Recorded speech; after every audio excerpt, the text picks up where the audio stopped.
प्रभात। आज मैं पढ़ाने नहीं आया हूँ, अभी तो ग्रीष्मावकाश की बधाई और गृह कार्य देने आया हूँ। ज़्यादा गृह कार्य नहीं है, लेकिन बहुत ही उपयोगी और बहुप्रमाणिक है।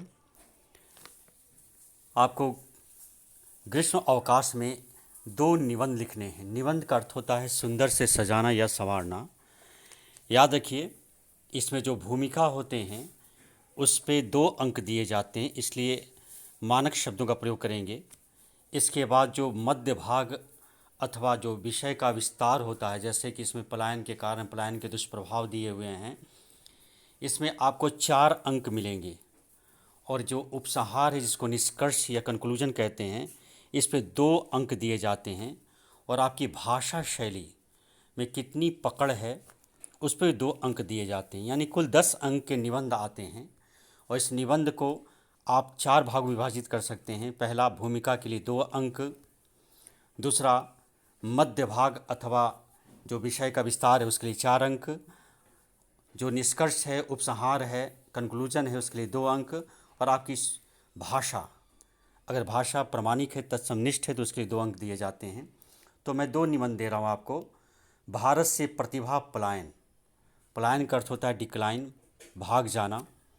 तो अच्छी तरह से समझेंगे आप, और उसके अनुसार आप कम से कम 200 से 250 शब्दों में लिखेंगे। दूसरा निबंध है राष्ट्र निर्माण में नारी का योगदान। बिल्कुल उसी तरह से भूमिका के लिए 2 अंक हैं, मध्य भाग और के लिए आपके 4 अंक होंगे। निष्कर्ष के लिए, क्योंकि हर निबंध का एक समापन होता है। और भाषा की शुद्धता एवं प्रस्तुतिकरण। याद रखिए, आपकी भाषा लयात्मक होनी चाहिए, बिल्कुल तारतम्य होना चाहिए, सिस्टमैटिक होना चाहिए। उसके लिए आपको अंक मिलेंगे। इसके बाद है पत्र लेखन। पत्र लेखन में 2 तरह के पत्र आते हैं, औपचारिक और अनौपचारिक, फॉर्मल एंड इनफॉर्मल। मैं आपको औपचारिक पत्र दे रहा हूं, और कुछ उसके नियम भी दे रहा हूं कि औपचारिक पत्र में जो पत्र पाने वाला होता है उसको सिर्फ संबोधित करते हैं। अभिवादन की आवश्यकता नहीं होती, क्योंकि वह परिचित नहीं होते, इससे अभिवादन नहीं देना होता है।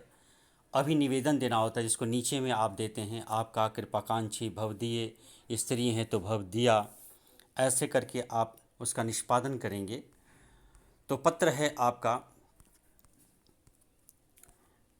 कि छात्रों के लिए अधिक खेल सामग्री उपलब्ध कराने का अनुरोध करते हुए अपने विद्यालय के प्रधानाचार्य महोदय को प्रार्थना पत्र लिखिए। तो बिल्कुल कई बार आप पत्र लिख चुके होंगे अपने प्रिंसिपल को, बस अंतर यह है कि भाषा बदल जाएगी, अंग्रेजी के स्थान पर हिंदी हो जाएंगे। जैसा कि ग्रीष्मावकाश के बाद का ये अंतिम वर्ग है, इसलिए मैं माता का अंचल का बचा हुआ जो प्रश्नोत्तर है उसे भी गोल क्लास में संलग्न करूँगा। आप अच्छी तरह से उसे पढ़ लेंगे, लिख लेंगे। तो फिर मिलते हैं ग्रीष्मावकाश के बाद। उम्मीद है कि आप अपने समय को उपयोगी बनाएंगे। धन्यवाद।